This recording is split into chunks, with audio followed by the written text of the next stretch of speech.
I want to ask you a question. What are your fears? What are you afraid of? What are you scared of? Because we all have fears, don't we? We all have something that's blocking us, that's holding us back.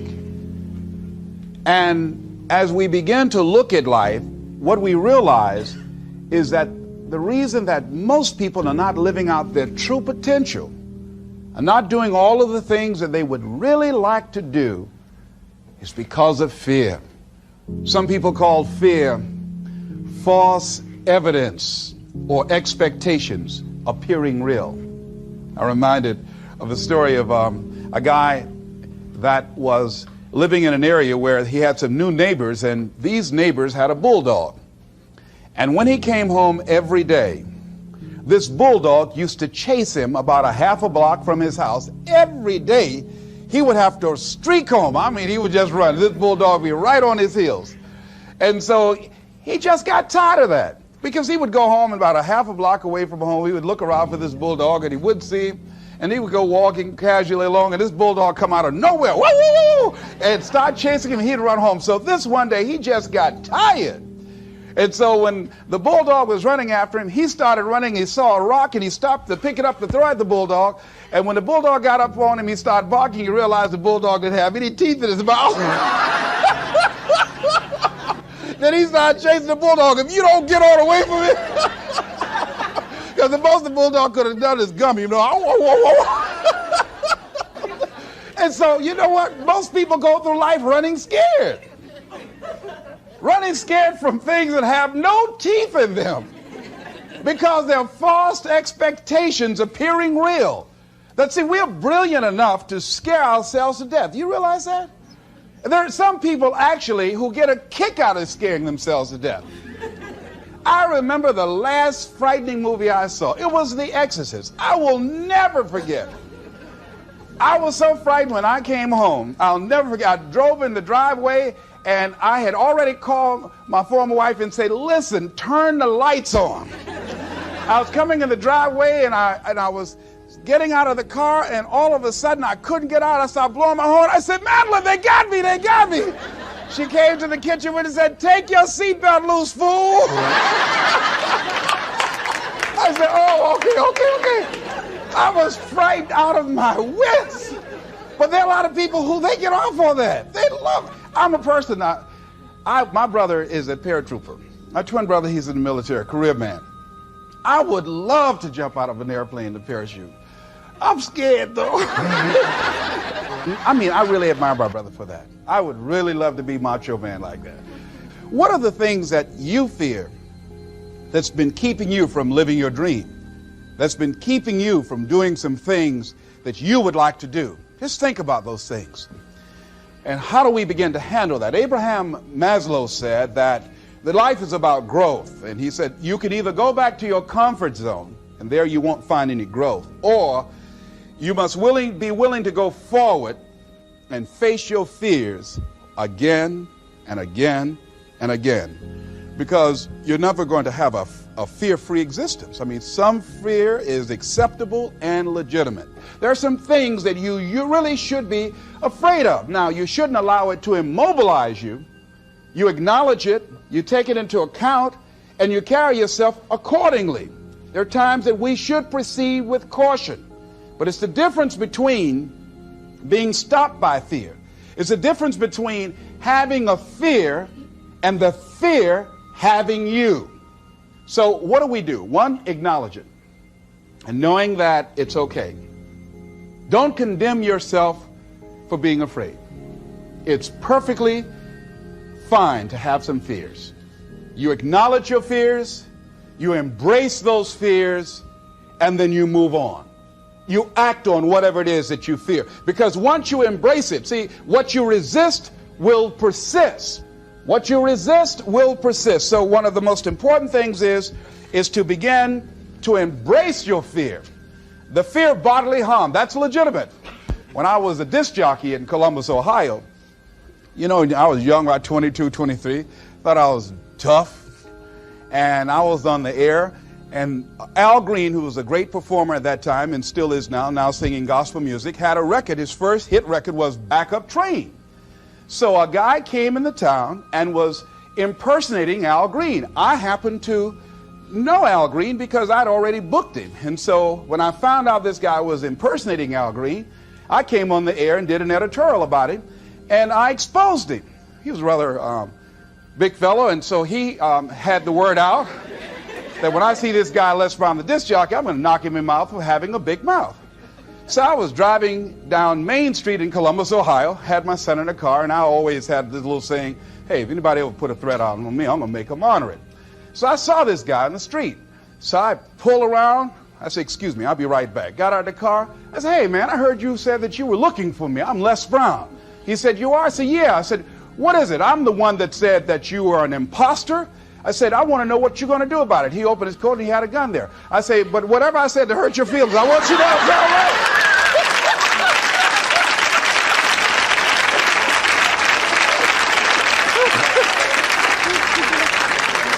Acknowledge your fears, carry yourself accordingly, and do what makes sense for you. Well, one major fear I've always had is a fear of the dentist. And this fear had me. I didn't have that fear. And what really reinforced it, you got to watch things that can feed your fear. I saw a movie that most people would not remember. This movie was starring Dustin Hoffman. It's called The Marathon Man, with Laurence Olivier, when he's trying to get a confession out of here. And he took this drill out. Let me tell you something. When he went in Dustin Hoffman's mouth with that drill, I had $1 worth of popcorn. That popcorn went everywhere. Oh! Do you know I could not go to the dentist for 5 years? I had left broadcasting, went to the Ohio legislature, had an impacted wisdom tooth. Now that hurts.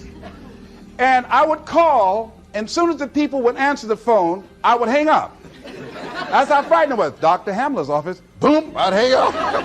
Then I got to the point where I could just ask for an appointment. Hello? And I wouldn't give my real name.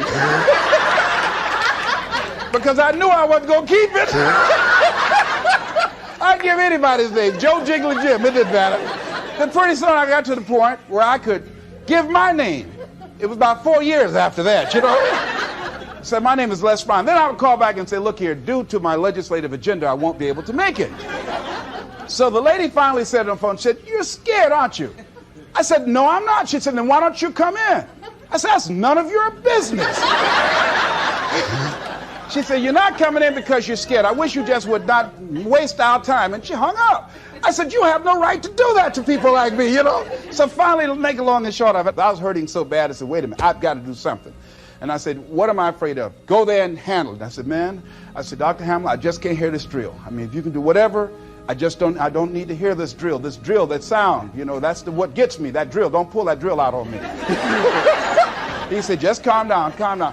And it wasn't really bad as I thought it was. One of the things you find out that when you face your fears, it's not as bad as you think it is. And when people tell you, I just can't do it, I can't handle it, I mean, really, I can't handle it, what they're envisioning is that they're not going to be here. They're going to clock out like you're going to die. And guess what? We all had occasions when we confronted our fears, we had to do something we felt uncomfortable with, we didn't want to do it, and we did not die. They didn't come take us and put us in a box somewhere. Am I right? So what we've got to begin to do, how do we handle that? What's the process? Because it's all up in here. One, I think, is imagine the worst case scenario. I just imagine that he went in my mouth and with this drill, and that I just croaked out. Then I imagine, that's the worst case scenario. Then I had another technique I used. Visualize yourself being more than able and capable of handling it. And I used to have a tremendous inferiority complex about speaking before people that I felt who had more going for them than I did. Because I'm not college trained, I used to feel that college people were the most intelligent people on the planet. And there was nothing I had to say for them. And what will they listen to me for? That's the way I felt. I want to ask you a question. What are your fears? To visualize myself speaking before them, speaking before various audiences that had more going for them than I did, and realize and appreciate my own value, and that I was a worthwhile person, even though I didn't have all going for me. I didn't have the money, I didn't have the education that they had. So part of the process is seeing yourself, being worthy, being capable, having what you need to make you a worthwhile person, and that you're more than able, and that you deserve to be listened to, or you deserve to have that dream and that passion and whatever it is that you see and envision there. You've got to see it in your mind's eye and know that you've got what it takes. Repeat after me, please. I must see in my mind's eye, see myself, confronting my fears, handling my fears. I'm more than able. Shake somebody's hand on your right and left and say, you got the right stuff.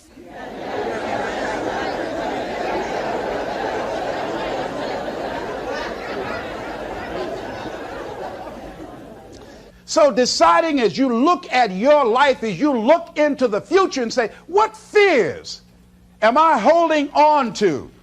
What fears that I'm allowing to imprison me, that's keeping me from breaking out, that's keeping me from living up to my true potential, that's keeping me from really being happy, that's keeping me from having a sense of adventure and excitement in my life?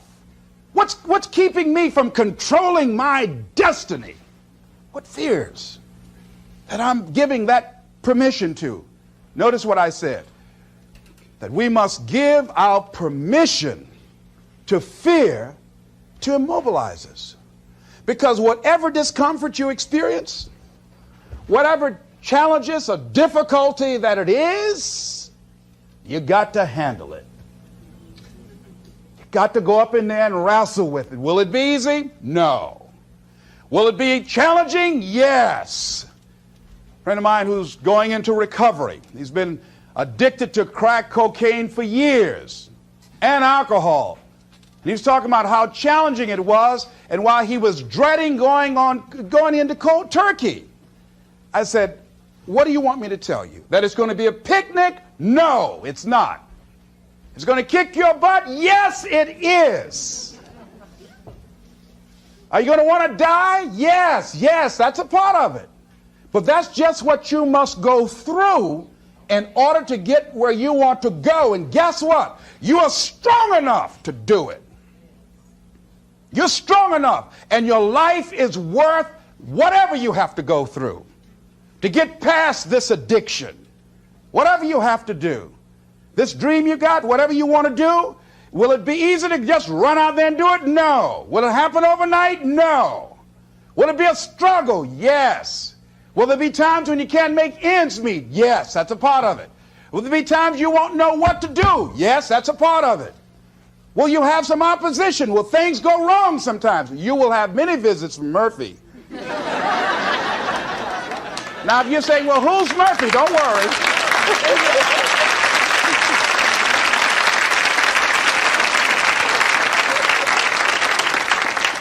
Somebody must have told us someplace along the line, I don't know where, but somebody must have told people, oh, life is going to be real easy. No. If they told you that, I've got a special announcement. They lied. I'll never forget. I had a special piece of legislation I wanted to get passed, and I said to a guy, I said, look here, can I count on your vote? He said, yes. And look here, if I can't count on it, let me know. There's another guy that owes me a chip, and I can call on that. And I won't need your vote, but I do need it. If you say you're going to do it, do it. He said, you can count on it. Legislation came up. He voted against my bill. My bill passed.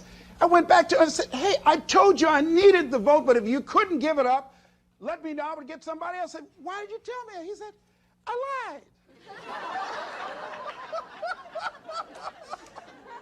I was in shock. How many of you that life just wore you out? That you didn't expect that? You thought you'd go to school, get good grades, get a job, and you came out here and you'll be able to get a job and live happily ever after, and you say, they lied. Yes, they did. They never told me, you know that song said, Mama told me there'll be days like this. They didn't even tell us that. Isn't that something about life is challenging? I mean, it's some stuff you get out here, you didn't read it in a book nowhere. Didn't nobody warn you that it was going to come down on you like this? That's called life. There are all kinds of challenges like that. So what's the next piece is that you accept yourself, then you accept the fear as a fact and not a force. See, when you accept yourself and you accept fear as a fact, that means that it's something that happens. It's something that you're going to experience, but it is not a force to hold you back. It doesn't have any special power other than that you give it. So you accept the fact that you are afraid, and then you move on anyhow. You move on past it, and you do whatever you've got to do. I was at a big motivational rally for a gentleman by the name of Dexter Yeager down in the Carolinas. I was standing backstage, and I had to go out. I was the last speaker on the program. It's the first time I'd been in a stadium of this size, over 10,000 people. You couldn't see the people because the lights are just blaring in your eyes, called Free Enterprise Day. I was afraid. My heart was beating fast. I was just pacing back and forth. And Dexter said, "Are you all right?" I said, "Yeah." "Yeah, I'm all right." So I said, "Wait a minute, just calm down. Calm yourself. Hold a minute. It's all right, Les. It's all right. All right. Just be as scared as you can be." See, that's why I say embrace that fear. Just try and see how scared you can really get. And start breathing deep. So the guy came back, he said, "Are you about to die or something?"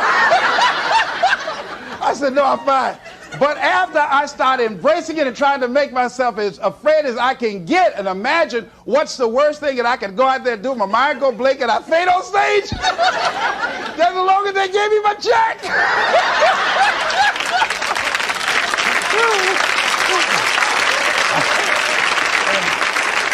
But once I started laughing at myself, I started talking to myself and said, "You know you scared today?"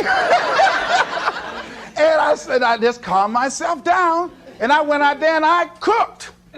And that's what you got to do. I had another experience where I was at a major corporation, and it was one of my first major presentations I was going to do for this corporation. And I had 4 other presenters that had large firms. And one of the things that you've got to do is you've got to watch your inner conversation and discipline your thinking and your imagination, because if you don't, your mind will take you on a wild trip.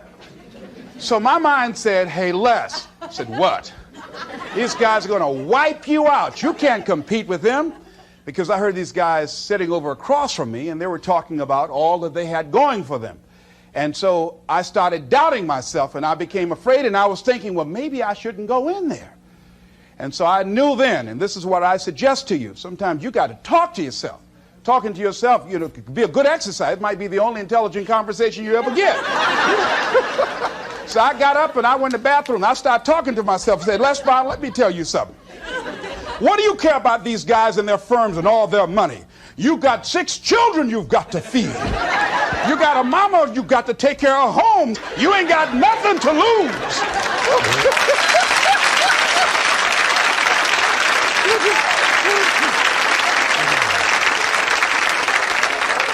I went in that room and looked at those people. I said, "Don't you do nothing till you hear from me." And I got that contract too. You got to do it. So when you have your lower self talking to you, telling you what you can't do, part of what you've got to do is be your own motivator. And you can't talk casually to yourself. You can't stand around and say, "Now, you must calm down now." No, that subconscious mind won't hear that. You've got to have a good conversation to yourself. Hey, and answer yourself too. Don't pay these people any attention. You answer yourself. "Hey, what you gonna do?" "I'm going there and get off." "All right, very good. Go in there and take care of business." You've got to talk to yourself, and you build yourself up, and you'll feel your energy level coming up, and people will feel that around you. See, now, if you go through life being afraid, people can sense that.